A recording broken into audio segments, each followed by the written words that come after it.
today. This is amazing, and it means the world to me. State Representative Liz Bennett, it has been a privilege to serve next to you. We did come in at the same time, and we have, for lack of a better word, fought like hell the last 3 years, and we continue to do the same. Sue Dvorsky, former chair of the Iowa Democratic Party, you have been a mentor, and I cannot thank you enough for everything that you've done for our state and continue to do for so many people across the state. So thank you, and the country.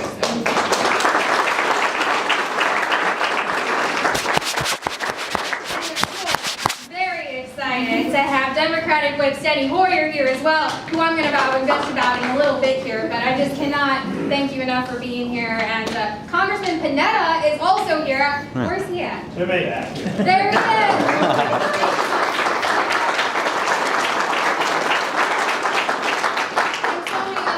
Elected officials in the room, Senator Bob Dvorsky, newly elected city councilman Tyler Olson, who's been here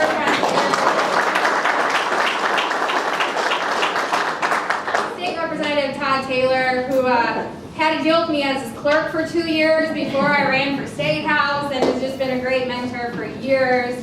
Our soon-to-be mayor of Cedar Rapids, Monica Smith.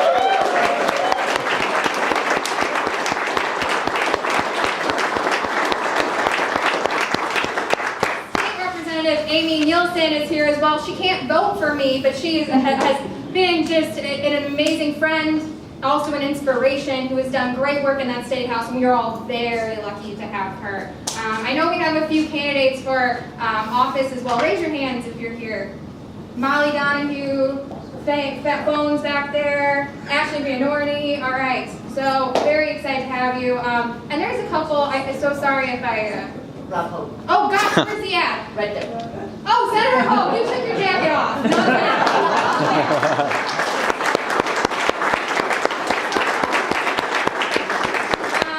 The labor leaders here, the friends, thank you. And there's two special people back there, which are a big reason of why I'm running for Congress. And there's a reason this is so personal to me. That union pipe fitter welder back there, retired now, thank goodness. And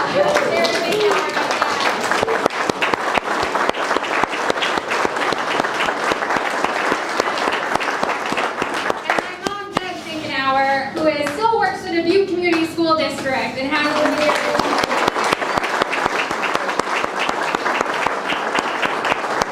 So, yeah, I'll just get right to it. I am running for Congress because this is personal. And it's because I grew up that daughter of a union pipe fitter welder. It's because my mom still works for the Butte Community School District. It's because I'm one of 4 in my family, the youngest, and you know, we're all first-generation college graduates. I'm still paying off student loans, and you know, it wasn't always easy. And heck, I still remember being a 10-year-old having to have Dad's business agent's name memorized when that caller, you remember the caller ID, right? So we would always watch if that business agent's name came up, because that meant Dad had a job. And that meant food on our table. And that meant something. So yeah, not always easy. But we lived in a state and in a country where if you worked hard, you could make it. And unfortunately, right now, that's just not the case anymore. Because of those policies being pushed by that Freedom Caucus member we have representing us, Rod Blum. I know.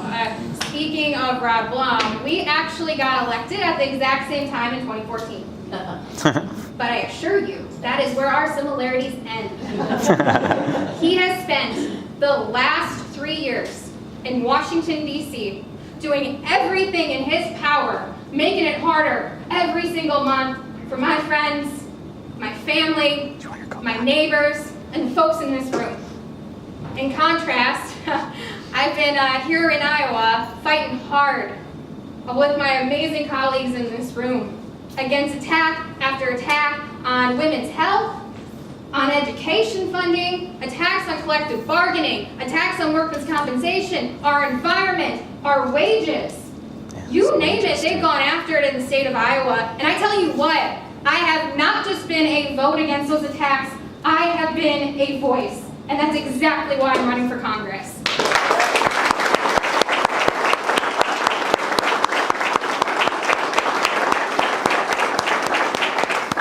about time that Iowa sends a a congresswoman to Washington, D.C.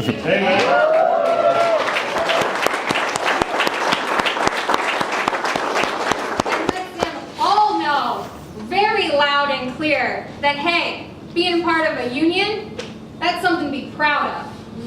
And that it's time that we invest in our education system again, our K through 12, but also our skilled trades and our apprenticeship programs, because not everybody's going to go to college, and you shouldn't have to be able to work hard and have a good life.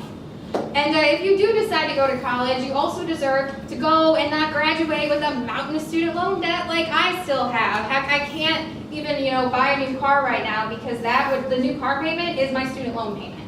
So again, this is super personal. And I know we're talking about it a lot right now, but it's clearly not being said enough in Washington, D.C. Healthcare is a right, not a privilege.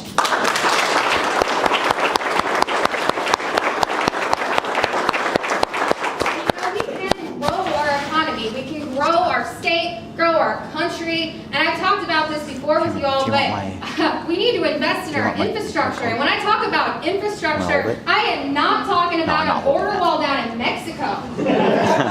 I'm talking about that Cedar Rapids flood wall. That's exactly.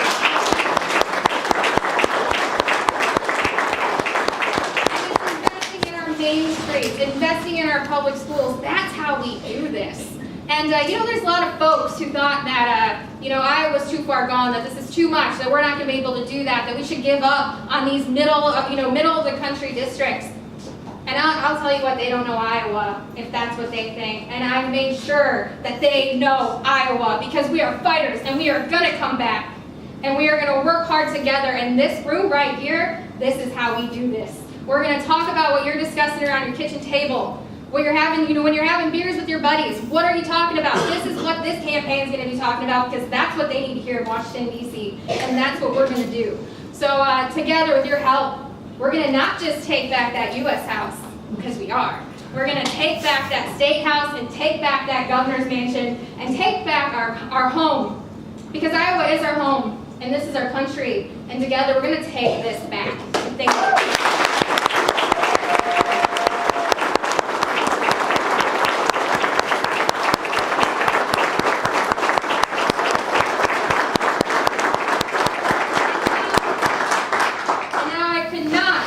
Excited to have the Democratic whip, Steny Hoyer, here with us today. He has been,